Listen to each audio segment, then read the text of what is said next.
m'a intéressé dans votre cursus, c'est Full Factorial Design Optimization of Anti-Inflammatory Drug Release by PCL, PEG, PCL, Microspheres. C'est un travail collaboratif qui s'est fait donc entre toi et le professeur Rezghi, donc au niveau de son laboratoire. Je pense que pour moi, voilà, donc un petit peu ce qui t'a servi pour faire ton CV a fait un croisement de compétences avec un autre laboratoire pour créer quelque chose qui est en dehors de ta spécialité. Mais réellement, être spécialiste, ça veut dire quoi? C'est un problème qui est vraiment posé. Être spécialiste, c'est connaître seulement, par exemple, un spécialiste des microsphères. Je ne pense pas que ça existe. Un spécialiste, c'est celui qui maîtrise des outils de travail pour pouvoir produire un produit scientifique. Et c'est pour ça que je tiens à remercier mon nom personnel au nom du laboratoire, à M. Rezghi, de nous donner cette opportunité de montrer ce croisement de compétences. C'est pour ça que vous avez la parole. Allez-y, monsieur. Merci, Monsieur le Président. Donc, déjà, je voudrais remercier Monsieur Dahboun de m'avoir invité donc dans son jury. Donc, en tant que, en plus, je suis rapporteur. Donc, je connais donc bien son travail, puisque M. Dahboun, je l'ai suivi depuis quand même sa soutenance de doctorat où j'ai été examinateur. En 2003, c'est ça, ou 2012, je ne me rappelle pas. 2013. 2013. Là où on avait bien discuté sur, vous étiez le premier à lancer l'extraction de vos huiles avec les micro-ondes, la méthode conventionnelle, etc. Donc franchement, sur ce côté, je l'ai suivi quand même depuis 2013. Et c'est quelqu'un qui, je dis, côté même humain, c'est quelqu'un de formidable. C'est quelqu'un qui, quand on lui demande quelque chose, n'hésite pas à répondre positivement. Même côté collaboration, donc dont mon ami Badani a cité, donc on a travaillé on a fait un travail, donc c'était le premier travail sur justement l'encapsulation de principes actifs. C'est un peu, bon, même si je suis polymériste, mais j'applique mes polymères dans le domaine pharmaceutique. Donc justement, on essaie de contrôler d'encapsuler, donc pour protéger le principe actif qu'il y a dedans et de le ramener là où on veut, où il se libère et à quelle vitesse il doit se libérer. Donc c'est un peu dans le but de contrôler un petit peu la biodisponibilité, qui n'est pas facile jusqu'à présent. Donc pourquoi je dis ça? Tout simplement, c'est un peu aussi vos extraits bruts, vos extraits que vous avez faits. Jusqu'à présent, c'est ce que je voulais depuis que je vous connais, c'est ce que je vous disais, c'est d'aller dans l'étape de l'encapsulation de vos extraits bruts et d'y aller chercher une application directe. Et jusqu'à présent, j'ai pas vu de votre côté développer ça. J'ai parlé avec... Jusqu'à, sincèrement, moi je croyais qu'il allait exposer ça. Voilà. Il a fait fi. Voilà. Nerassé, monsieur Touche, il n'a pas exposé ça. Il m'a répondu avec beaucoup de sympathie. Il n'est dit ça bizarre. Effectivement, vu la masse du travail, c'est clair. Bon. Mais bon, l'essentiel, de toute façon, côté dossier, il n'y a rien à dire. Hein, je vous dis, déjà, vous êtes, je crois que parmi les seuls ou le seul, j'ai dû rédiger 12 pages de rapport. Ça m'a fait beaucoup travailler. Donc, mais ce qui est bien, c'est que j'ai pas eu trop de difficultés à rédiger ces rapports. Parce que vous êtes vraiment, vous avez fait un bon parcours, ce qui a été très très facile pour moi à rédiger. Donc franchement, par rapport à certains rapports où parfois on a des difficultés à rédiger parce qu'on ne trouve pas trop de matière, trop de choses à rédiger, c'est-à-dire c'est tellement limité dans leur travail de présentation de l'HDR, parfois on a du mal franchement à donner cet avis favorable pour la présentation de ce HDR. Bon, à part ça maintenant, on va revenir. Pardon. Monsieur Dahboun, donc vous présentez un HDR, c'est-à-dire professeur à diriger des travaux de recherche, c'est ça? Où j'étais étonné un petit peu de votre part, balancez-moi un tout petit peu vos perspectives. La première perspective, ok? Parce que là, je ne vois pas très bien, j'espère que je ne me suis pas trompé. Hein. Les perspectives, ok non, revenez, les perspectives dès le départ, ça je l'ai vu déjà. Donc, perspective au début, complètement, voilà. Si je ne me suis pas trompé, pédagogique, voilà. Pédagogique. Voilà. Dans une habilitation, les perspectives, c'est plutôt côté recherche, pas côté pédagogique, en général. Sincèrement, je vous répondrai à clair et net. J'ai assisté à des soutenances d'HDR, ils parlent que de la pédagogie. Après, je me posais des questions, quelle est la différence entre habilitation universitaire et habilitation à diriger des recherches? À mes connaissances, c'est une habilitation à diriger des recherches. Ouais. Parce qu'universitaire, je sais l'université, je pense qu'il n'y a pas d'habilitation universitaire, je suis déjà habilité, normalement.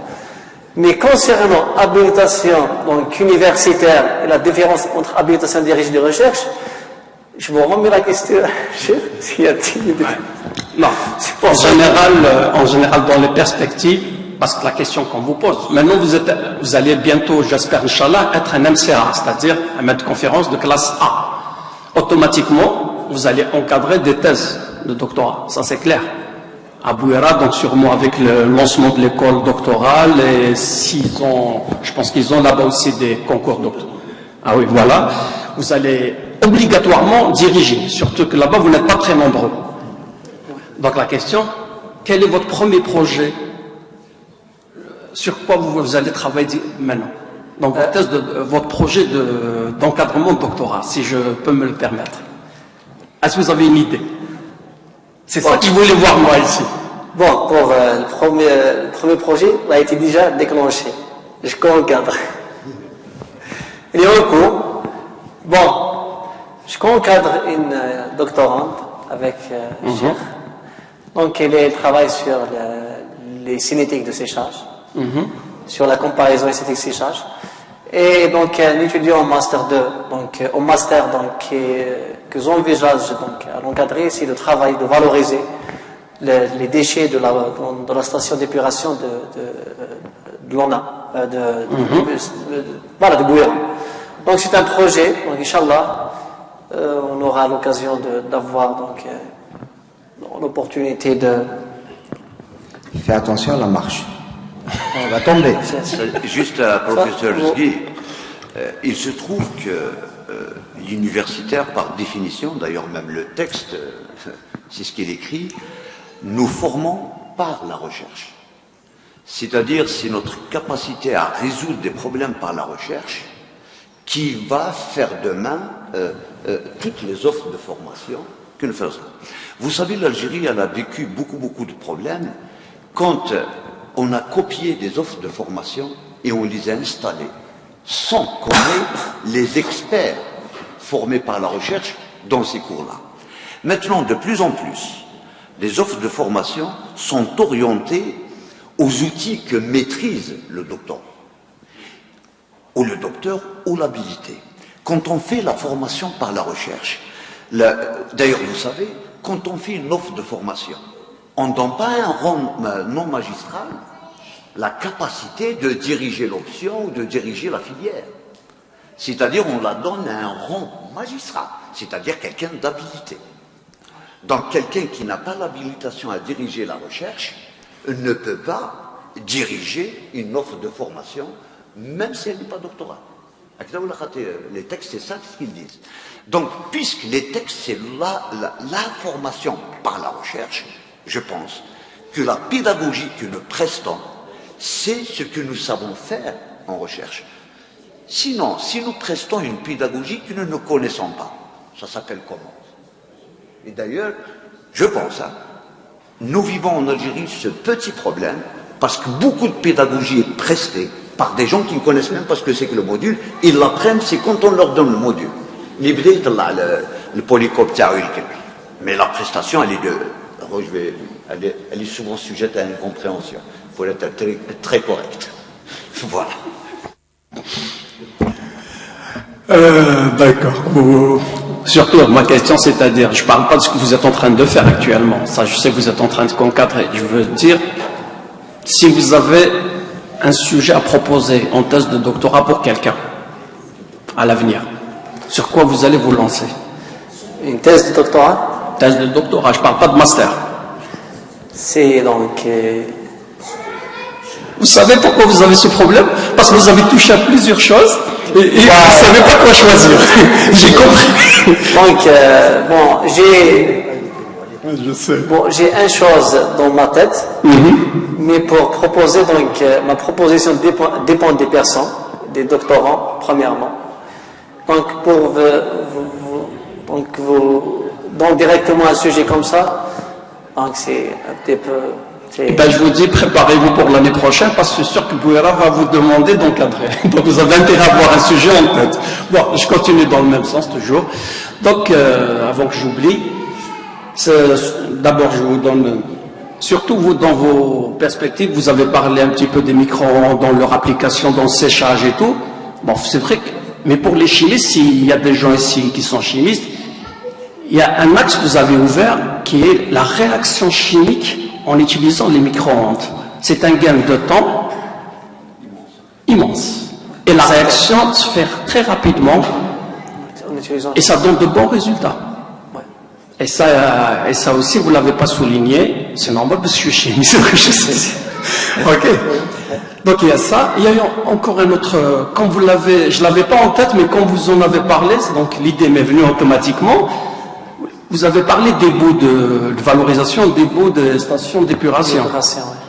Et il y a un autre problème encore plus grave, c'est les bouts de traitement, de décoloration des usines de l'huile, les terres décolorantes, voilà, qui sont jetés complètement dans les décharges. Donc, une question, vous n'êtes pas obligé de répondre, mais j'aimerais bien que vous donniez une idée. Quelle est votre perspective sur ça? Est-ce qu'il y a un moyen de les traiter, de récupérer, etc. en utilisant vos micro-ondes? Puisque vous avez parlé d'utiliser les micro-ondes pour les bouts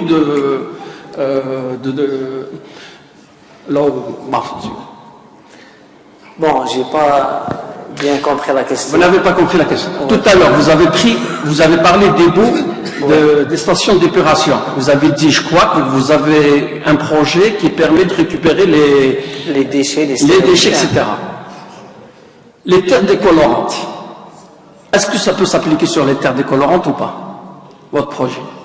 Les terres décolorantes aussi, c'est pareil. Ça récupère des déchets, c'est des terres décollantes, donc ça récupère des pigments. D'ailleurs, ce qu'on a fait, ce que je vous ai dit tout à l'heure, c'est de récupérer cette boue. On va la stériliser avec les micro-ondes pour éliminer certains, parce qu'il se trouve qu'il est chargé de la flore bactérienne, donc il y a de la matière organique, la flore bactérienne. On se débarrasse via l'utilisation de cette matière, donc par les micro-ondes. On pourra donc faire d'essayer des essais sur cette peut-être on aura des résultats, bon, on pourra donc essayer dans le futur, Inch'Allah, on aura des bons résultats. Inch'Allah, de toute façon c'est clair, hein, si vous arrivez à appliquer ça sur les bouts de stations d'épuration, c'est une possibilité. C'est un travail très compliqué, donc je ne peux pas vous donner directement comme ça, mais on essaie, c'est des essais préliminaires. Après on va entrer petit à petit pour introduire cette notion modélisation, optimisation, on essaye Inch'Allah, de faire un travail. Donc, donc je ne vais pas aller plus loin que ça, puisque moi, mon travail, je l'ai déjà fait avant. Donc, je ne peux que vous féliciter vraiment du fond du cœur. Je vous souhaite vraiment une très bonne continuation. Et franchement, je le dis à votre directeur de labo, non seulement lui-même qui a su mettre en place une politique de gestion de son laboratoire et avoir aussi de la chance de tomber sur des personnes aussi compétentes que vous et vos amis. Franchement, c'est pas donné à tout le monde. Ouais, c'est vrai. Et franchement, je vous dis, c'est pas les idées qui manquent, mais aussi c'est ceux qui vont s'y mettre. Parce qu'actuellement, les doctorants, il y a une bonne partie des doctorants ne pensent qu'à avoir un diplôme et partir. Oui, c'est vrai. Je clôture. Donc, encore une fois, félicitations. Je vous rends la parole, Monsieur le Président. Je vous remercie. Moi, je ne vais pas vous poser de questions puisque je suis dedans de plein pied. Juste quelle est la spécialité de M. Rimini au laboratoire? Spécialité de M. Rimini? Monsieur? M. Rimini. M. Rimini, c'est un sens large. Ouais. Donc, c'est un polyvalent. Mais sa spécialité? Sa spécialité, la modélisation. Très bien. Quelle est la spécialité de M. Belbahi au laboratoire? Il travaille sur la modélisation prévisionnelle. Prévisionnelle. Alors, quelle est la spécialité de M. Moussi au laboratoire? C'est un microbiologiste. Voilà. Alors, je peux citer comme ça, et il va trouver les réponses rapidement. Et quelle est ta spécialité au laboratoire? Optimisation. Très bien. C'est-à-dire, maintenant, si on regarde le laboratoire et on regarde les intitulés d'équipe, ça ne porte pas ces spécialités. Donc, vous êtes là pour que demain, on va créer ces équipes. Ouais.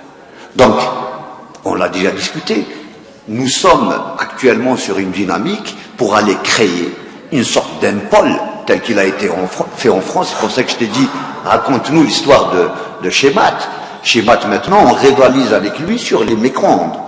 Alors qu'auparavant, il a été un petit peu, pousse-moi que je me place, non, ça c'est Et c'est comme ça qu'on a connu l'italien, Caravotto. Et évidemment, je pense que tu as la maîtrise des plans d'expérience, mais en plus, tu as la maîtrise des techniques qu'on appelle les éco-process. D'accord? Et on voit, pour pouvoir s'y placer dans les éco-process, on est en train de bien développer l'éco-drying, après avoir développé bien l'éco-extraction. Je pense que que le laboratoire va être mené maintenant, en tout cas une équipe, elle sera orientée essentiellement aux éco-process.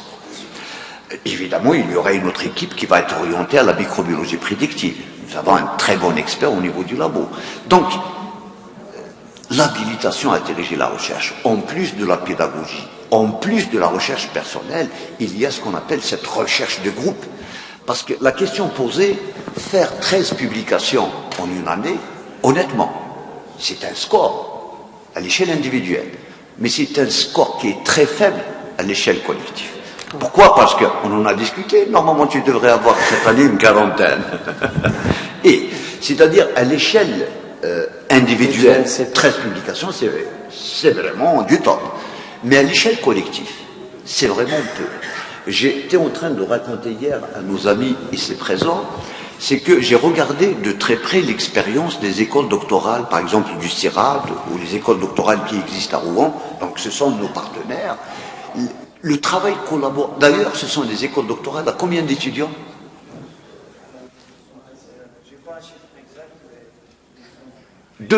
Plus de 200 étudiants. Une école doctorale, vous imaginez, c'est ce qu'on appelle un tronc commun chez eux. 200 docteurs, imaginez qu'ils sont répartis entre Tizi Ouzou, Bouira, Bjaya, Djidjil, mais qui sont dans la même école. Là où vous avez des spécialistes par outil qui tournent, l'étudiant tourne, vous imaginez la formation qu'il va avoir et surtout le partage de connaissances, mais surtout le partage publicatif. Et c'est ça une vision de recherche. Je pense que là, vous venez juste de mettre le jalon essentiel pour participer à ce grand rêve, d'ailleurs que nous avons partagé avec vous maintenant depuis des années. Je vais clôturer ce débat. Et évidemment, nous avons une tradition à faire respecter. La tradition, c'est qu'il y avait une dimension qui était là, elle était assise, elle a écouté votre exposé, elle a écouté notre débat. Maintenant, on va lui donner la parole si elle a des questions à poser. La parole est à vous. Le professeur Chibel, certainement, a...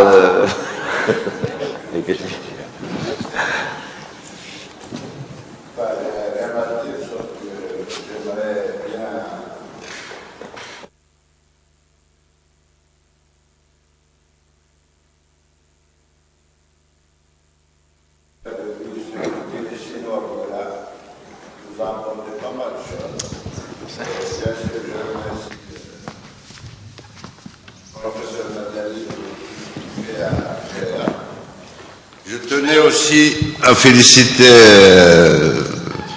tout le laboratoire pour c'est comme une équipe. Hein. Si quelqu'un fait quelque chose, ça veut dire que c'est tout le monde qui le fait. concernant votre prix que vous venez d'avoir. J'ai tenu à vous féliciter sur ça. Et je suis fier de vous. Merci, merci, merci. بارك الله فيك يا شيخ.